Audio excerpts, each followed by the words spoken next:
স্বাগত আরেকবার নিউজ 24 কৃষি সংবাদে, সঙ্গে রয়েছি আমি প্রিয়াঙ্কা বণিক। 4 মাসের বেশি সময় নিষেধাজ্ঞার পর মধ্যরাত থেকে রাঙ্গামাটির কাপ্তাই হ্রদে মাছ আহরণ শুরু হয়েছে। কর্মচাঞ্চল্য ফিরেছে ফিশারি ঘাটে, পুরো দমে চলছে মাছ আহরণ ও বাজারজাতকরণ। দীর্ঘদিন পর কাজে ফিরে উচ্ছ্বাসিত মৎস্য শ্রমিকরা। নতুন স্বপ্ন দেখছেন ব্যবসায়ীরাও। তবে 5টি অভয়াশ্রমে এখনও নিষেধাজ্ঞা বলবৎ রাখার কথা জানিয়েছে বিএফটিসি। ফাতেমা জান্নাত মুমুর তথ্য ও চিত্রে বিস্তারিত ডেস্ক রিপোর্টে। টানা 4 মাস 6 দিন পর চিরচেনা রূপে ফিরেছে রাঙ্গামাটির ফিশারি ঘাট। মৎস্যজীবীদের কর্মযজ্ঞে মুখর হয়ে উঠেছে।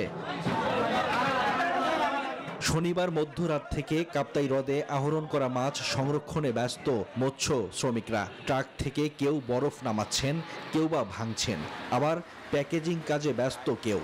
Redmi 13 স্টাইল বানাই দুনিয়া কাঁপায়।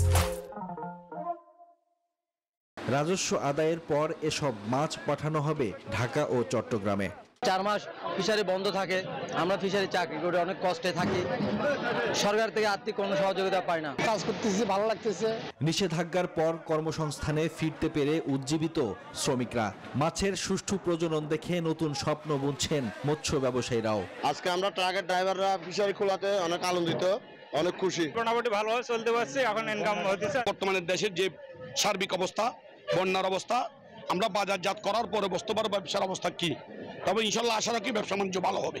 ফিশারি ঘাটে শতাধিক মৎস্য ব্যবসায়ীর পাশাপাশি কাজ করেন প্রায় 20,000 শ্রমিক কর্মচারী। হ্রদ এলাকায় জেলের সংখ্যা প্রায় 26,000। তবে হ্রদে মাছ শিকারের অনুমতি দেয়া হলেও 5টি অভয়াশ্রমে এখনও নিষেধাজ্ঞা বলবৎ রাখার কথা জানিয়েছে বিএফডিসি। Desk report, news 24।